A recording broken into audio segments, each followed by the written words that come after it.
You know, as the passions of election season rise, it's easy to become hateful towards your political opponents and harbor daydreams of, say, picking them up by the heels and slamming their heads repeatedly into the floor, preferably a hard floor, like in a tiled bathroom, so you can then carry them by the heels over to the toilet and dunk their heads in there again and again, and finally just stuff them deep into the hole and flush until they swirl down into the sewer like the pieces of crap they are, and you can just watch their loafers disappear with a glowing inner sense of a patriotic job well done.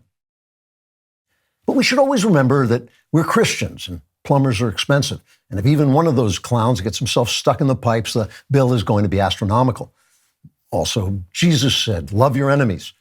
Sure, I don't know what the hell he was talking about either, but just in case it was something important, I sometimes like to take a step back from the political fray and try to seek common ground between the conservatives trying to preserve American prosperity and liberty and the locusts trying to devour all that in a frantically clamorous black cloud of insectile greed and demonic stupidity.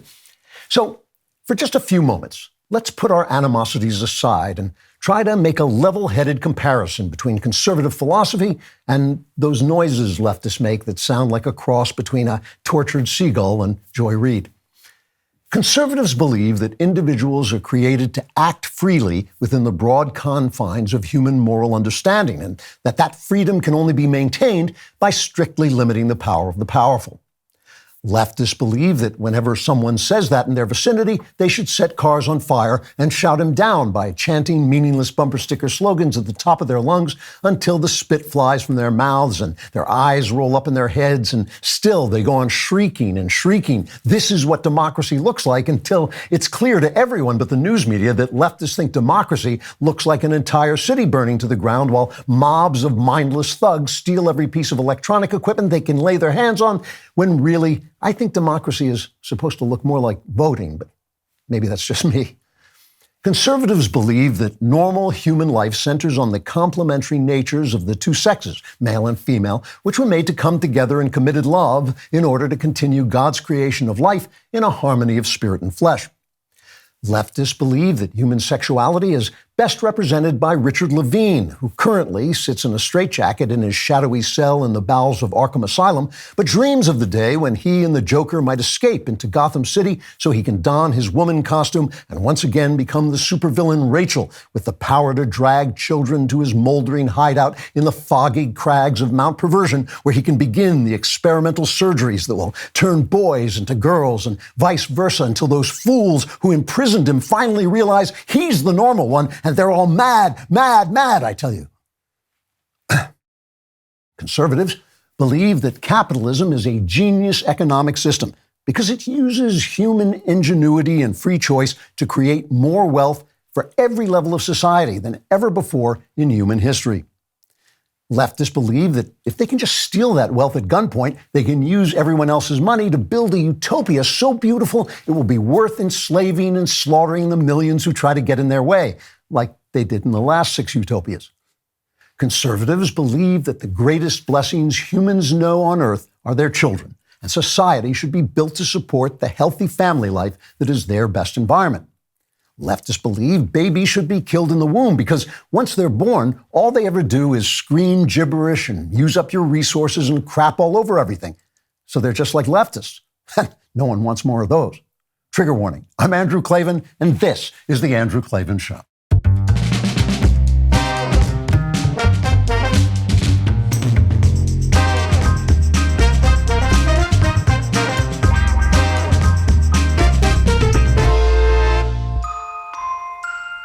All right, we are back laughing our way through the onrushing fall of the Republic.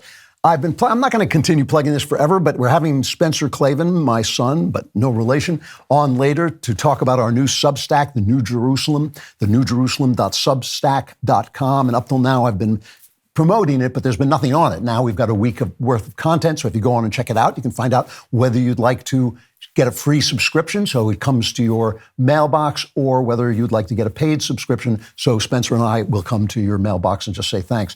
Thenewjerusalem.substack.com, and Spencer will be on later and we'll talk about it. Also, please subscribe to the Andrew Klavan YouTube channel, my personal YouTube channel, where you will get exclusive content surrounded and wrapped up so nobody will know you're getting exclusive content from me. We'll probably wrap it in, I don't know, racist material or maybe pornography, something that the leftists like. You get everything there that I do, basically, including my interviews, which you can also get on audio. But last week's interview was with Robert Spencer on Islam, and this week will be with Andre Archie, who's written a really interesting book called On the Virtue of Color Blindness. If you leave a comment on YouTube and we find the comment hateful, despicable, something that we really should censor and just hunt you down and turn you over to the January 6th prosecutors, we'll read it on the air because that's who we are. Today's comment is from Catherine Ludrick, 4821, who says, I'm not sure if you're A, a comedian, B, a political analyst, C, the philosopher king, D, all of the above. I guess D. Well, yes. I mean, obviously, Achilles had a choice in life whether to have a long life but not be famous or have a short life and win glory. I had a choice whether to be a very popular person or be original. And so I've obviously chosen to be original. So let's get started with today's episode, Die, Sports Illustrated, Die. All right, we're going to talk about the election and the border, but I really want to focus on the absolute destruction that's been going on with the legacy news media, so we can laugh at the suffering of journalists who are losing their jobs and celebrate their pain and mock their tears. But before we get to the fun part, I want to play two videos that made the rounds this week. One is an old clip of Yuval Harari giving a TED Talk, which is important because Yuval Harari is kind of the philosophical voice of Davos. Bill Gates loves him. All the people who want to run our lives think he's a really terrific philosopher. I've read a couple of his books. This is what he said in his TED Talk, cut one. Human rights are just like heaven and like God. It's just a fictional story that we've invented and spread around. It may be a very nice story. It may be a very attractive story. We want to believe it. But it's just a story. It's not a reality. It is not a biological reality. Just as jellyfish and woodpeckers and ostriches have no rights, Homo sapiens have no rights also. Take a human, cut him open, look inside. You find their blood, and you find the heart and lungs and kidneys, but you don't find there any rights. The only place you find rights is in the fictional stories that humans have invented. All right. I love this guy. The other video I want to play in contrast is a new one. It's coming just this week, was from Russell Brand, the comedian, now the thinker and commentator, talking about why he's begun to wear a cross. And he starts out talking about the trappings of Christianity, how they put them off. I think they put a lot of people off, but now he's changing. This is what he says. I suppose it takes a certain amount of adulthood, and it might be different for all of us. For me, it seems that it's taken quite a lot to recognize that I need a personal relationship with God. It occurred to me that if instead of always talking to myself inwardly, I could replace one of those voices with an indwelling God. It says in Galatians, it is our job to die so that as Christ died on the cross, he might be reborn in us. I think these two videos actually state the conflict that we're in, and the conflict that a lot of the news stories and a lot of the conflicts in the news are about. Now, I responded to Harari's theory years ago in my article, Can We Believe, which you can still find at the City Journal website, Can We Believe? And I pointed out that I am a fiction writer. So when he talks about fiction, he's talking about something I know about, and he doesn't understand how fiction works. Fiction is a language for speaking a certain kind of truth, which is the inner life of human beings. Art, all art, speaks the inner lives of human beings. And the problem with Harari and with Bill Gates as well is they're autistic, and they don't actually experience the inner lives of other human beings, and that's convenient for people who are powerful people who want to be able to move us around like chess pieces and don't think it matters whether we have freedom or not, or whether we have rights or not, because then we won't complain when they take away our cars and our food and all that stuff, because those are just fictions. But even science is beginning to realize now that reality at its most basic level doesn't even exist as it is until it's perceived, which means there must have been a perceiver before there was a reality. So this is the argument we're in. Is the human experience a valid version of an outer reality created by a personal God, a collaboration with God responsible to his creation, which is what Russell Brand is in the process of discovering. He doesn't want to just be talking to himself. He wants to be talking to the creating consciousness, the consciousness in whose image he was made. Or the other side of this, are we just random evolutionary beings, kind of meat sacks, so everything we can believe can be changed. It's just random. It can be changed by changing the fictions that we're told, the narratives. You change the narratives, you change the reality. This is what the left is thinking. Sports Illustrated screwed around with this idea of narrativity. They screwed around, and this week they found out. All right, I told you I tried this Beam's Dream Powder, which really does help you sleep, and I don't sleep at all, but it really did put me out. It contains a powerful, all-natural blend of ingredients, including magnesium L-theanine. I don't know what it is either. I just know it works. It's not just your run-of-the-mill sleep aid. It's a concoction carefully crafted to help you slip into the sweet embrace of rest without the grogginess that often accompanies other sleep remedies, which is very important to me. Sleep is the foundation of our mental and physical health. You must have a constant nighttime routine to function at your best. Today, my listeners get a special discount on Beam's Dream Powder, their best-selling hot cocoa for sleep with no added sugar. It's now available in delicious flavors like cinnamon cocoa, chocolate peanut butter, and mint chip. Better sleep has never tasted better. Just mix Beam Dream into hot water or milk, stir or froth, and enjoy before bedtime. I enjoyed that froth thing. They probably should have taken it away from me. But if you find yourself battling the bedtime blues, give it a shot. Your weary self will thank you. If you want to try Beam's best-selling Dream Powder,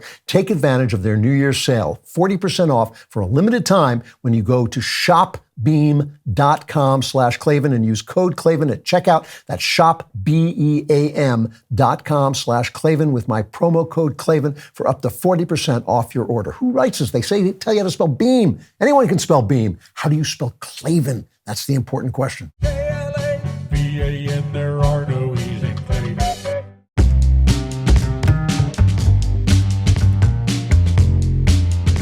Chapter 1, Jordan Peterson was right. So last Friday, it's a week ago as I'm speaking, the staff of Sports Illustrated got a 7-minute Zoom call with their bosses telling them that they were all going to be laid off. Now, I don't know if it was all of them, but it was a vast number of people were going to be laid off while their ownership tried to figure out what to do with the dying Sports Illustrated brand. And I don't, like to laugh at other people's misfortune, but I just can't help it. I have to say, I will tell you why. This is personal. Sports Illustrated deserves every bad thing that happens to them. The New York Times ran a big story about it, and it mentioned all the usual excuses why the legacy media is failing so badly, the internet and mismanagement and all this, but without once mentioning the underlying cause, which is what we call wokeness, this idea that your job is not to report sports, but to school us on your higher morality that no one on earth has ever discovered except yourself, because you're rewriting the old fiction of morality, that good is good and bad is bad, and you've got a new fiction, and that's going to change reality. So a good example, you have probably heard that Jordan Peterson has been ordered by the College of Psychologists of Ontario, Canada, to be re-educated for his thought crimes. And, obviously, Jordan Peterson's problem is he's just not educated enough, right? He sits around all day, he's playing Super Mario. It's like, I read a book, Jordan. Come on, go to the library. I mean, it's insane. Personally, I actually like the idea of Canada attacking Jordan Peterson. It kind of reminds me of that scene in Casablanca where the Nazis are talking to Humphrey Bogart and they're telling them how they're going to conquer America. Here's a little snippet of that. Can you imagine us in London? When you get there, ask me. Diplomatist. How about New York? Well, there are certain sections of New York, Major, that I wouldn't advise you to try to invade. That's how I feel about Canada attacking Jordan Peterson. It's kind of not a fair fight for Canada, poor Canada. One of Jordan Peterson's many thought crimes is that he was looking at a Sports Illustrated 2022 swimsuit cover, which is every year they put out the swimsuit where guys like me who like sports got to look at beautiful, beautiful women in very skimpy bathing suits. So they put on a fat model, Yumi Nu, just pouring out of bikini in various ways. And Jordan tweeted Sorry, not beautiful, and no amount of authoritarian tolerance is going to change that, which is the Harari-Russell Brand issue. Are there human standards, and are they based on something beside social invention? A lot of times we argue back, well, it's evolution. This is a woman showing us she's healthy, that she's trim, but I think that's part of it. I think we want to see a healthy woman to breed on, but I think the evolutionary sense of beauty and morality is, in fact, linked to something higher. We evolved an eye because there's something to see that we experience as light. We evolved a moral sense because there's something that we experience as morality that really is out there. Beauty in women is the human experience of all kinds of things, but the beauty of femininity, the beauty of fertility and health, but also the indescribable qualities of the feminine that are the things that we are attracted to in women. That's why women who are not classically beautiful become beautiful when you get to know them, but that's why you don't put them on a cover of Sports Illustrated in a bikini. So SI didn't listen to Jordan, no siree. The next year they put a guy on the swimsuit cover, transgender German pop singer named Kim Petras, and yuck, right? Yuck, because that's not what we're looking for. I'm not trying to look at a guy. I'm trying to look at girls because girls are what guys, real guys, like to look at. But it doesn't start with woke. Woke is the final stage of this disease, the Yuval Harari disease. We'll call it the Eden disease because it's people trying to seize the knowledge of good and evil for themselves instead of allowing God to determine what good and evil is. So you go back to the George W. Bush administration. This is one of the big lies that the media tells. Well, it was Donald Trump. We lost it with Donald Trump. He was so bad. We had to start lying about everything and basically editorializing. Absolute garbage. They did it with George W. Bush. They did it with Richard Nixon. They did it with Ronald Reagan. They have been dishonest for a long time. And yes, they've amped it up with Donald Trump because he's made them hysterical, but they were doing it before. During the George W. Bush administration, I love sports. I especially love football, but I love all sports. And Sports Illustrated was the Bible of sports fans. You opened it to read about sports. This athlete I admire, this game I'm interested in, what's going on behind the scenes with the management, all the things that sports fans are interested in. But suddenly, all I got was this left-wing palaver, which was basically communicating to me that if you wanted to read about sports, you had to agree with us because we know better than you, basically. These are sports writers. They didn't know better than me about anything except sports, which was their job. Now, at the heart of the matter was God. And in 2010, Drew Brees was awarded what then was a big honor. He was the quarterback of the New Orleans Saints, and he was named Sports Illustrated's Athlete of the Year, which was like being the man of the year at Time, when Time mattered. And the award article opened with a story about Brees giving a speech to elementary school kids where he said that his empowering word was faith. And here was the response of the writer of the article, Sports Illustrated senior writer Tim Layden, quote, "Faith is a word that in modern times can polarize or politicize an audience, ingratiating some listeners and repelling others." And then he adds, in parenthesis, not this audience, the adult portion of which gasps in approval. So who is polarized? Who is politicized? Who's repelled? Sports Illustrated senior writer Tim Layden, who then goes on to tell us, well, what faith can mean, a player's faith in the workday value of practice, a team's faith that its members can do more together. When anyone who follows Drew Brees knows that when Drew Brees talks about faith, he's talking about our old friend Uncle Jesus. That's who he's talking about, faith in Jesus Christ. He didn't cover the story. He didn't cover why Drew Brees finds that important. What does he pray to Jesus about that helps him on the field? How does his faith help him in playing football?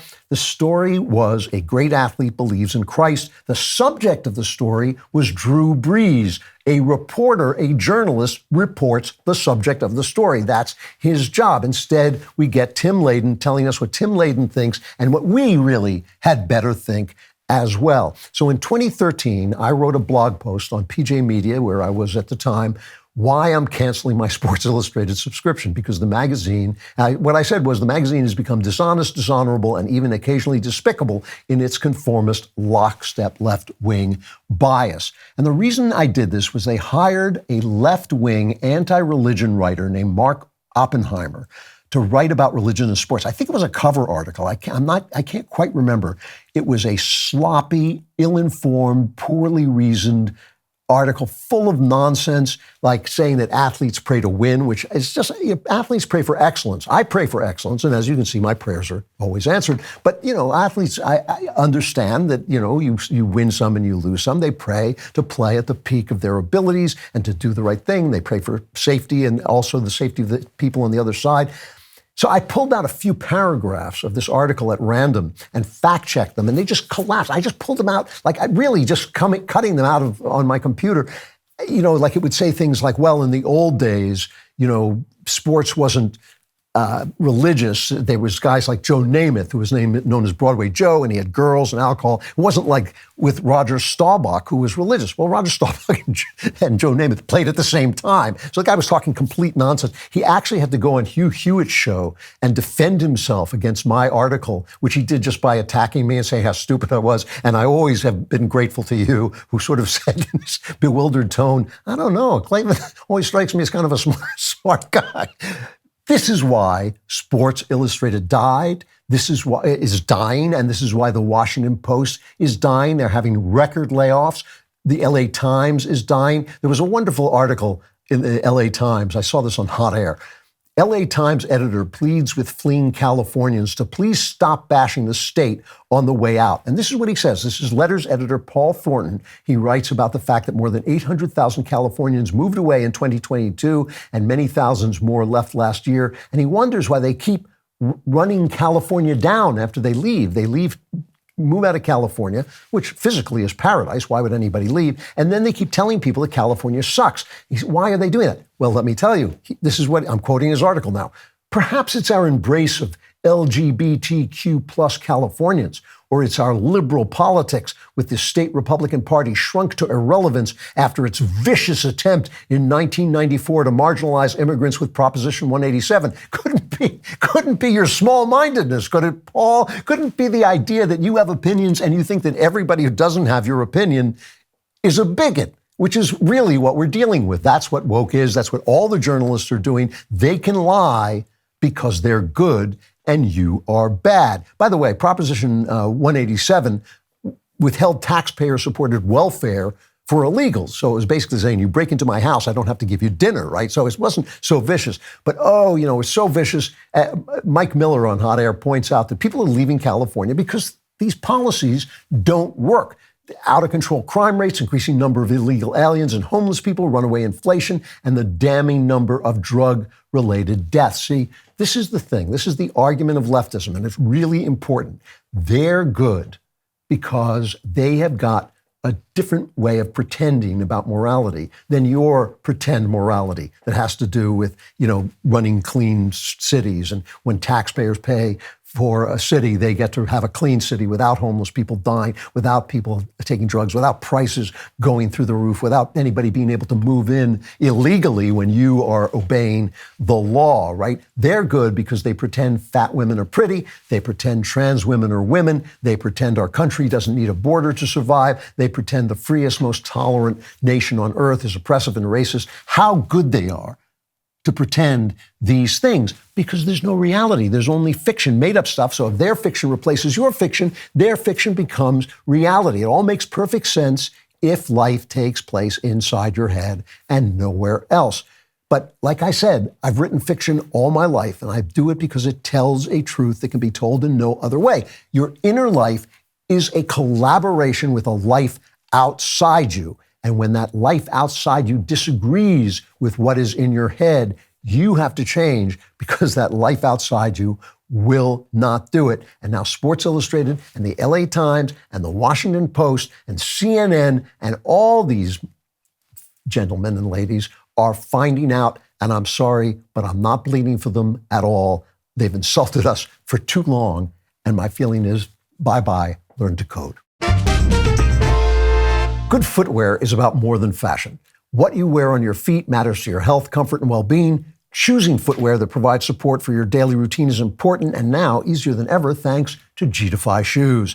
G-Defy shoes are anything but ordinary. While others have clung to shoes featuring a run-of-the-mill memory foam sole, G-Defy offers a patented sole construction meticulously designed to bring the pep back to your step. G-Defy shoes aim to foster healthy body movements, alleviate pain, and prevent further wear and tear. This isn't just about absorbing shock. This is about a shoe that will make you feel like you're getting a high five with every step. You want to be part of this revolutionary journey.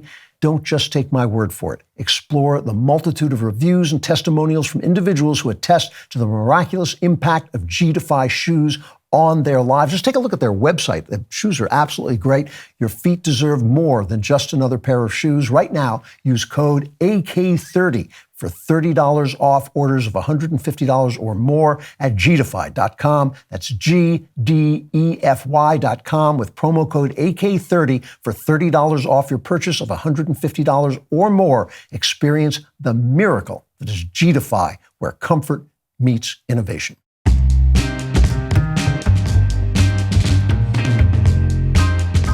Chapter 2, Nikki Haley wins in her imagination. So speaking of fiction, which we're talking about, I wrote a novel in the 1990s, true crime, was made into a Clint Eastwood picture, and the thesis of the novel is about a nasty reporter who finds the truth. And this thesis of the novel is when you tell people that lying is virtuous, which is essentially what the left does, it then requires a non-virtuous person, a bad guy who doesn't care about being virtuous, to speak the truth. And when Donald Trump was elected, I said, oh, look, there's my thesis come to life. Trump is just too nasty to care when people tell him he's a bad guy for saying what is right in front of his eyes. And, you know, that is the reason why he's so entrancing to people. I mean, there's a big reason he's so entrancing to people is that he's not being bullied. You know, his nastiness is part of his strength. The Mitch McConnell's, see, this is the thing. He's already won the narrative. People don't understand this. He's won the narrative by telling what is a recognizable version of the truth. He's the future of the Republican Party. The people who think before they talk, the Ron DeSantis's, until he learns not to look around before he raises his hand, are the past. The Mitch McConnells who can't figure out whether or not the border should be closed or not. They are ultimately the past and Trump is the future. And that's why I think that Nikki Haley lost. Trump won in New Hampshire. He beat Nikki Haley by about 11 points. This is the New Hampshire primary, obviously beat her by 11 points, 54-43. And here was Nikki Haley's speech, a little bit for. This race is far from over. There are dozens of states left to go.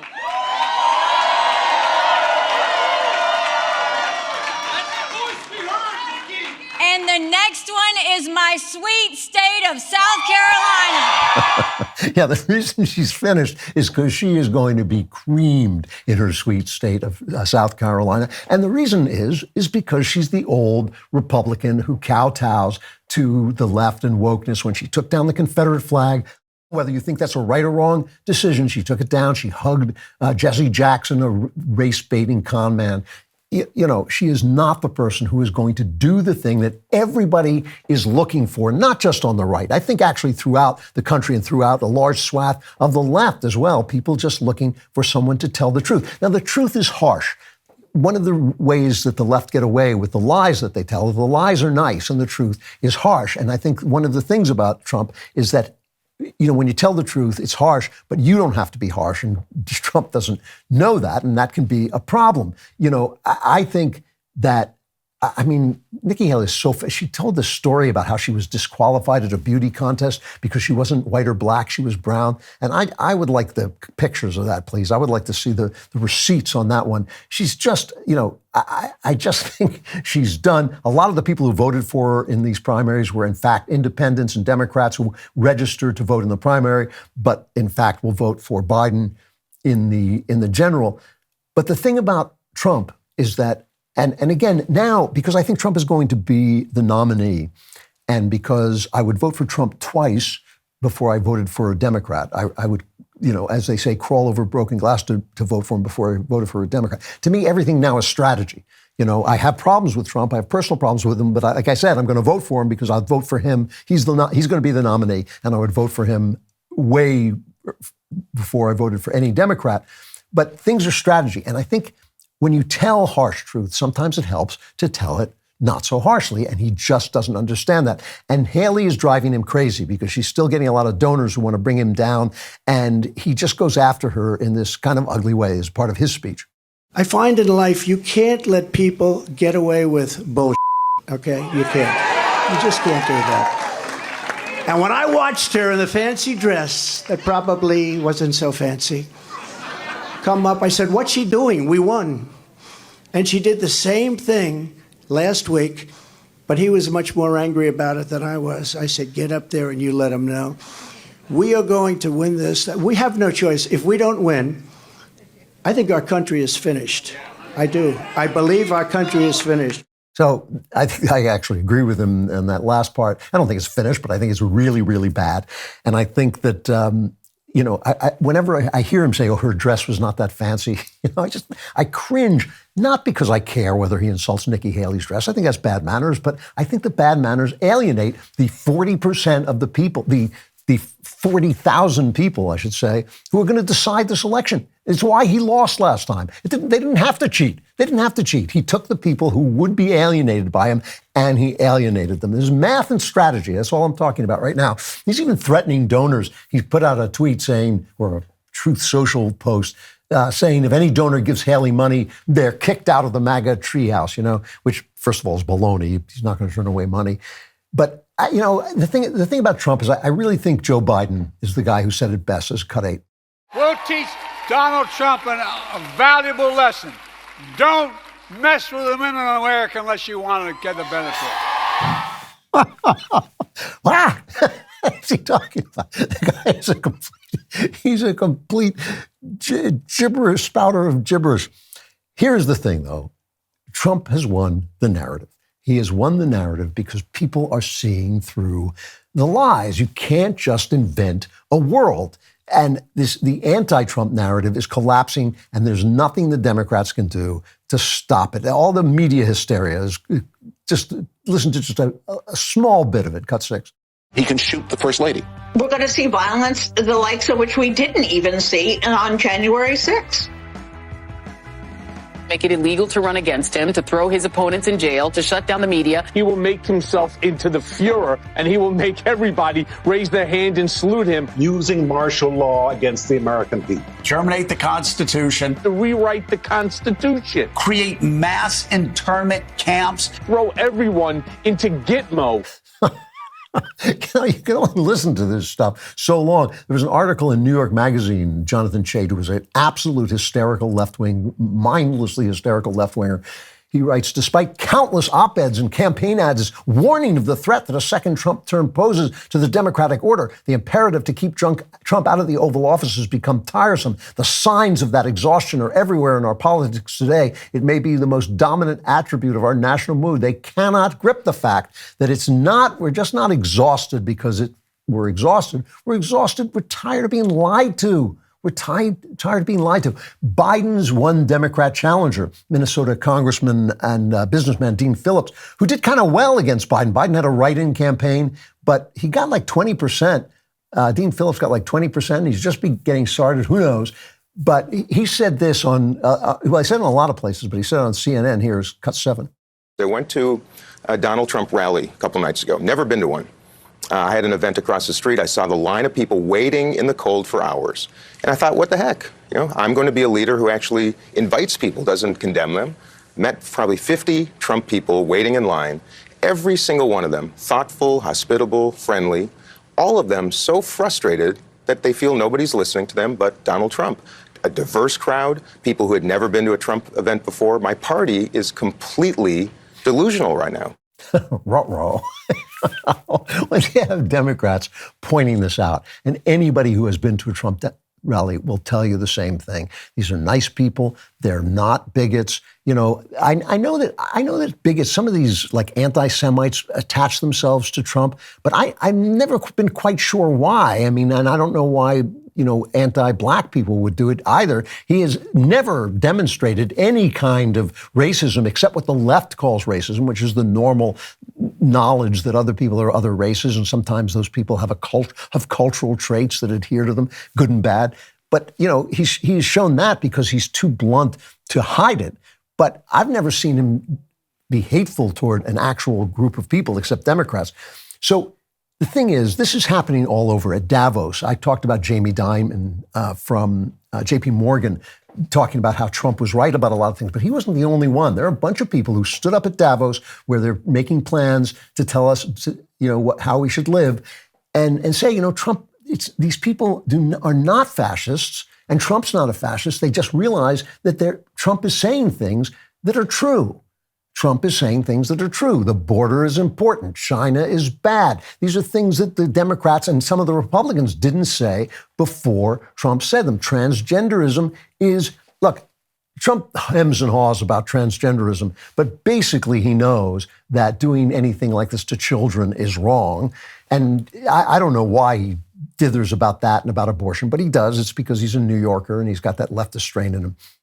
But the thing about it is, we all know we're broken, and people are so desperate to seem virtuous and to feel virtuous and to appear virtuous to others that the left wing's pretend game, we're virtuous because we say fat people are pretty, all that stuff, it plays for a while, but sooner or later reality comes back. And once the hysteria over Trump's affect is gone, Trump's strength, look, his strength is his belligerence, because it means that he will not be shut down by the lies. His weakness is his belligerence because it alienates votes that he needs. It's politics. It's a numbers game. You got to win those votes. Like most of us, his strengths and his weaknesses are kind of the same. This is true of a lot of people, certainly true of me. But this is the reason why a lot of people notice that when God needs something, he sometimes chooses broken people. And it's because in their brokenness and their openness and their nastiness, they are not going to be shut down by the lies. And that's what we're dealing with right now. Trump has already won the narrative, and in all things being equal, he's going to be the Republican nominee, and that's why. I've been selling Genucel for a while now, and I finally decided I really have to try this because they have this, spot remover, something that makes the spots on your face go away. And I was hearing it from other people at the Daily Wire how good it was. But at the same time, I was kind of thinking, it sounds magical, So at my age, you get you're just one big spot, essentially. So I actually tried it on my nose. I don't want to lie because I'm wearing makeup, and obviously that covers things. But I swear, it made these things disappear. Not disappear, but it made it very, very hard to see the spots. And the best thing was the spots then showed up on my enemies' faces. No, I made that part up, but it really, really works. So here is a great New Year's resolution you can keep, whether you have 3 minutes in the morning or 30 minutes, you can keep your face wrinkle-free with Genucel. Here's something new. Gen 90, the new instant wrinkle treatment from Genucel. Gen 90 instantly reduces the appearance of wrinkles anywhere you use it, from around your eyes, forehead, crow's feet, or laugh lines. It starts working in seconds. Genucel says their Gen 90 is 2 generations better than any immediate effects product and years ahead of the skincare market. The technology is luxurious, nourishing, and so smooth. The results are game changers for you or your money back. What are you waiting for? Make your fine lines and wrinkles disappear with Genucel. Right now, my listeners will get not only over 70% off Genucel's most popular package, but also free shipping. Head over to Genucel.com/Klavan. Secure your Gen 90 product before they sell out. That's Genucel.com/Klavan. Today, I'm telling you that their stuff works, or my name is not spelled, it's Klavan. There are no easy things.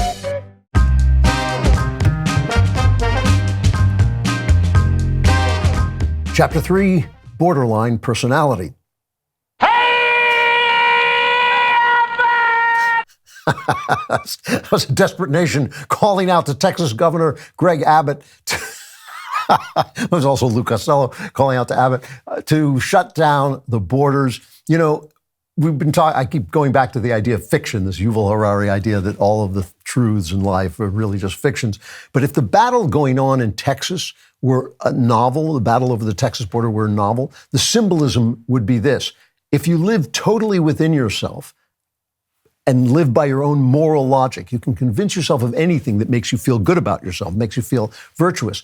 But when things come in from the outside, you suddenly have to confront the fact that your life, your virtue, and your philosophy is a complete fantasy. And that's what's happening at the border. You can talk about the fact that you're a mean, rotten bigot if you think our country should have a border like every other country that's ever existed on the face of the earth, right? You can say we're bigots, but ultimately when these people start flooding cities, when in Boston and Chicago they're sleeping in airports, when New York is handing over their fancy hotels to migrants, when migrant crime is going up, when people are being raped, and when fentanyl is pouring into the country, suddenly your virtue doesn't seem like virtue. You know, the Democrats used to pretend that they believed in borders. Here's Obama in 2005.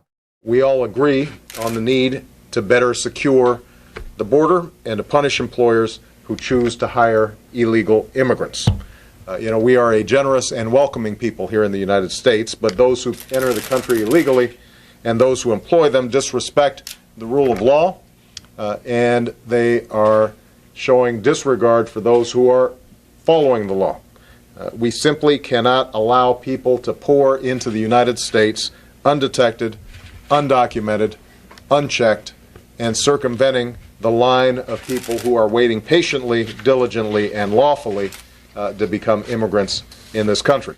See, he knew that you had to lie about believing in the truth before you could do what you wanted. The real problem that they have is the media supports them. They do not know how much we see. They think we don't see what they're doing. But Greg Abbott in Texas, God love him, has absolutely exploded their narrative. He has this thing called Operation Lone Star, which is to seal up the border. In keeping with that, about 2.5 miles of private property near the Rio Grande Eagle Pass got some barbed wire. The feds came and cut it down. They appealed to the Supreme Court, who said, the feds have the right to do that. First there was another court that said, no, Texas can keep the feds out. Then the Supreme Court overturned that order while this is going through the courts. They did it without explanation. A lot of conservatives are picking on the Supreme Court. They're saying it's John Roberts because John Roberts is afraid of controversy. But before, when Trump was trying to get stuff done at the border, the right was arguing that he had the sole right to control border law, which of course was ridiculous then, it's ridiculous now. But the thing is, Abbott, there's now a showdown basically because Abbott continued to say, look, we're being invaded. The Constitution says you have to protect us from invasion. You are not doing your job. You're not upholding the rule of law. Therefore, we can protect ourselves, and started putting barbed wire back. And now there's a showdown. Joe Biden said, you better let the feds come in and take it down by today. Nothing has happened yet. But a lot of governors throughout the country are getting together. I think it's over 20 governors are now saying, all Republicans, of course, are now saying, no, he's right. He is right. Now, it's going to be hopefully a non-shooting civil war, but it's a real division. And, they're saying, well, the Democrats are saying, well, Biden should nationalize the National Guard and all this, but it doesn't matter. It doesn't matter. He has won the narrative because now all that stuff that, the spokeswoman for the White House says all of that stuff is now exposed as a lie. All of the stuff, well, it's the Republicans' fault. The Republicans don't want to do anything, because they have this bill in Congress that's an absolute mess, and the Republicans don't want to sign it because it basically makes the border crisis permanent, so they don't want to sign it. So it's like, well, we gave them a bill. Why didn't they do it? Or give us money. We need money from more border agents, but the border agents don't do anything. All of that has disappeared. Now we see you. Now we see you do not want to close the border. When we go and close the border for you, you tear it down. They have all these excuses, but it's 2.5 miles of fencing. It's not doing anything except protecting this one little space. So it's all a lie. And this is how the left wins. I mean, this is how the right wins, is exposing this lie, because we know a lie when we see it. We know a lie when we're confronted with the truth. I don't think you have to do that harshly. I think sometimes you can do it with a smile on your face, or you can do it gently and say, look, I'm sorry this is the truth, but this is the truth. But still, what Greg Abbott is doing is basically staging a novel that shows that all of this is a lie, and it's coming to roost. I think there's a lot of this going around. Russell Brand saying that he's wearing a cross of Jesus is the kind of thing I've been talking about for a long time, the coming revival. And it's what Spencer and I are talking about on our new Substack. And I'm going to talk about him right now in the final chapter, The New Jerusalem.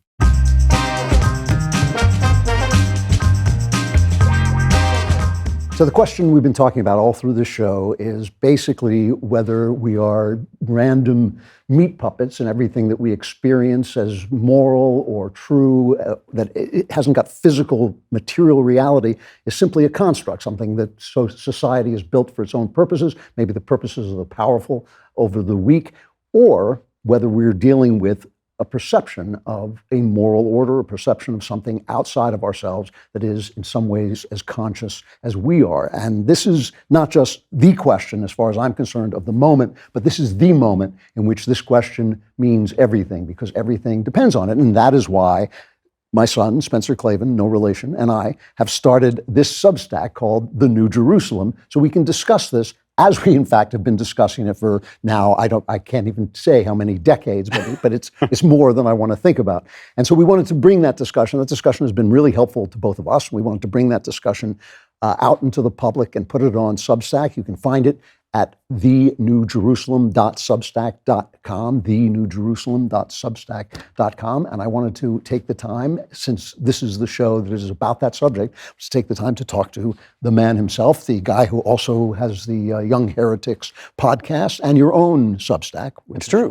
Right, which also exists. It's called Rejoice Evermore. Rejoice Evermore. .substack.com. Yes. Yeah. So I started the show today playing two clips. One was an old clip of Yuval Harari saying all these things, human rights are a fiction, and he believes, oh God, all these things are just a fiction. It's something that brings us together. This is the great power of humankind, he says, to create these fictions. Now, as a person who has spent my life creating fictions, I do it because I think that fictions communicate a truth, and the truth that they communicate is that we are a consciousness in the world, and what that experience is like. That's why you make art, is for me to communicate my experience of the world to you, who I assume can receive it because you are also.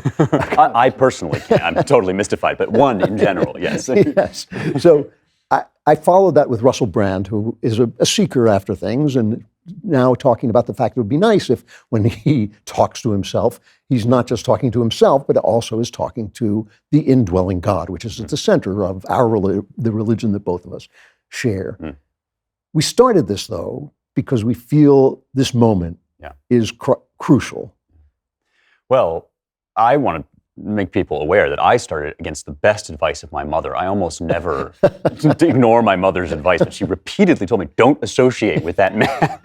Get out, stay away. It hasn't worked well for us. No, people need to understand the cost that I've paid. No, that's absolutely right. I mean, you mentioned that this subject has been a theme, really, of our many, many conversations going back. Yes.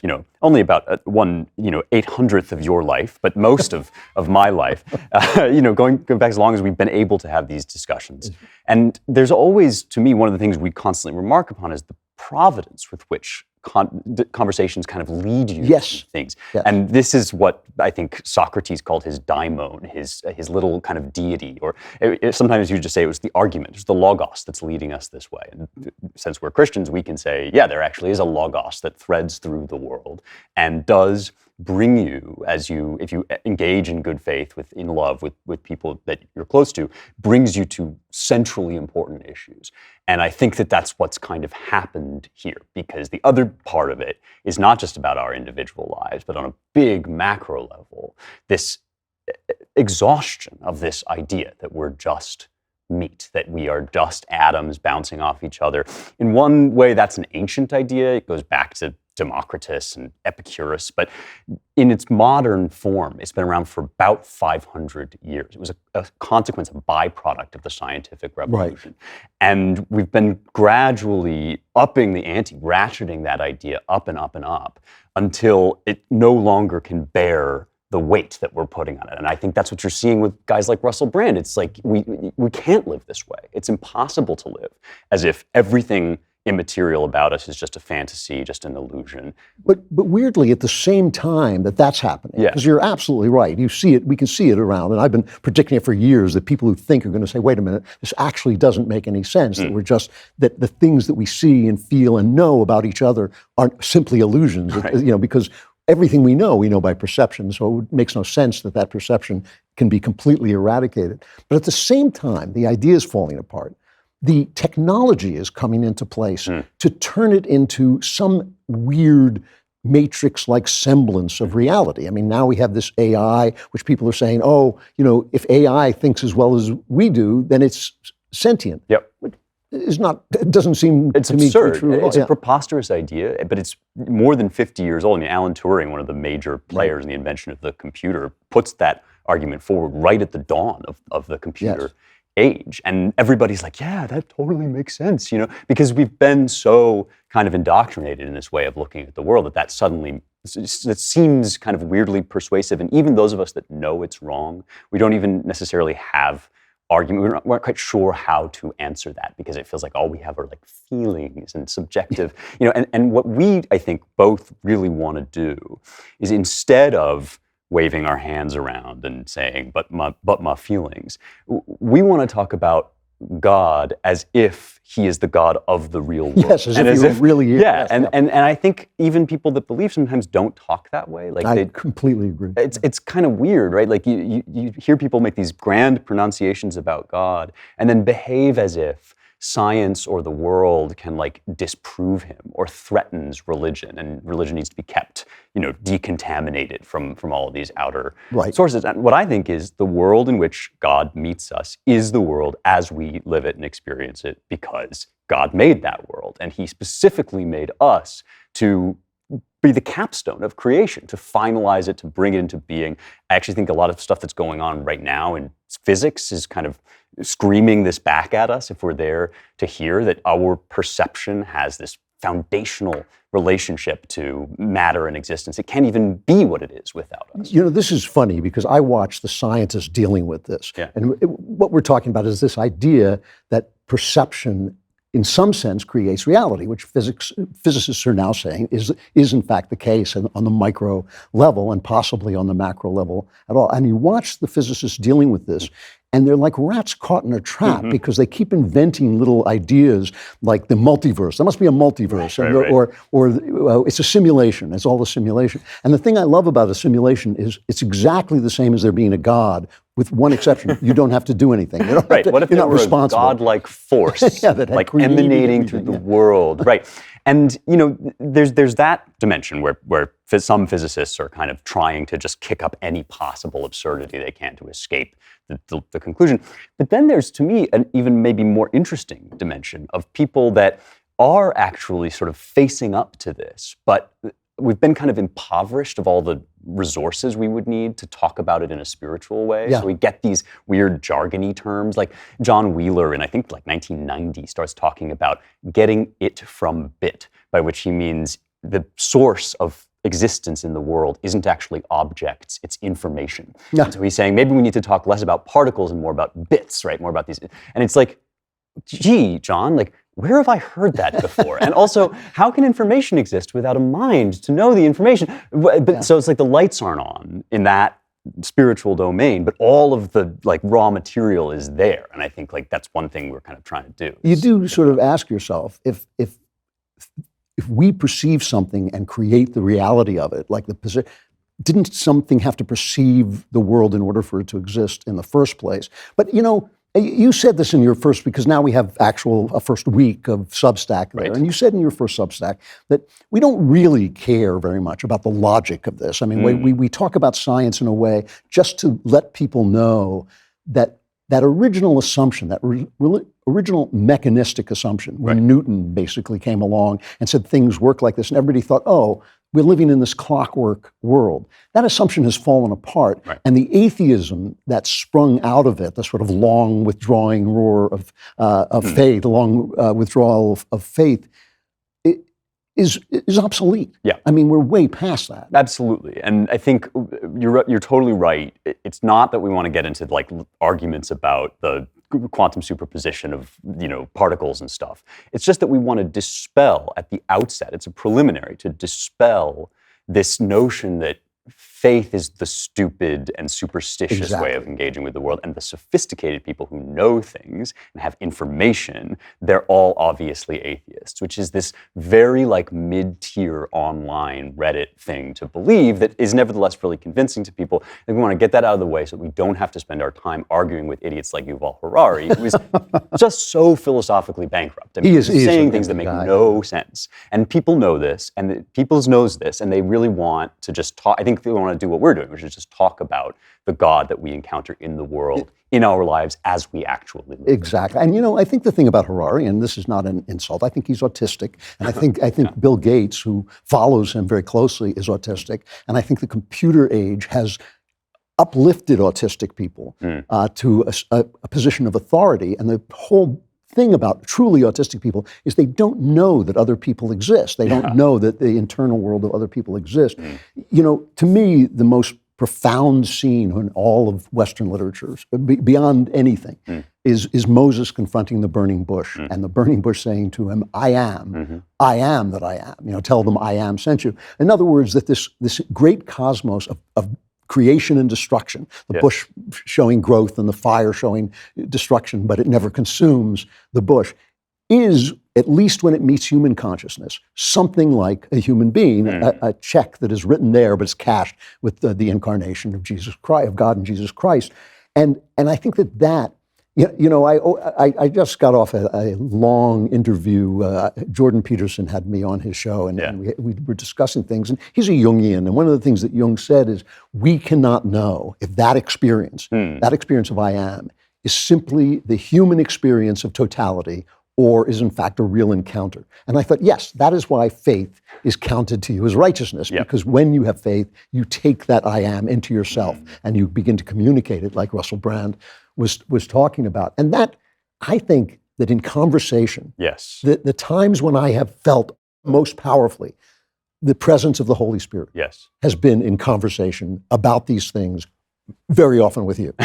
No, amen, and likewise. I mean, it's such an important point, and really well said, that it's another reason not to get tangled up in like ontological arguments about how we can prove absolutely, like I show you on a chart that God exists. It's like, even if you could do that, I don't think it would really speak to what we're all kind of grappling with, which is much closer to that experience. I think I talked about it in our first exchange on the Substack as an experience of recognition. Because if we are made in the image of God, then the world speaks of God, then when we do encounter more than matter in the world, we encounter spirit, we encounter memory, dreams, desire, these things look to us like something we can recognize and have a conversation with, which is probably why conversation is where it really comes out. It's about relationship. Well, this is, it's everything is about relationship. I think that is the beginning. And you wrote, very beautifully in your first letter. We have what happens in this Substack is we have an essay every month that one of us will write. The first one we collaborated on, and then we exchange emails for the rest of the month,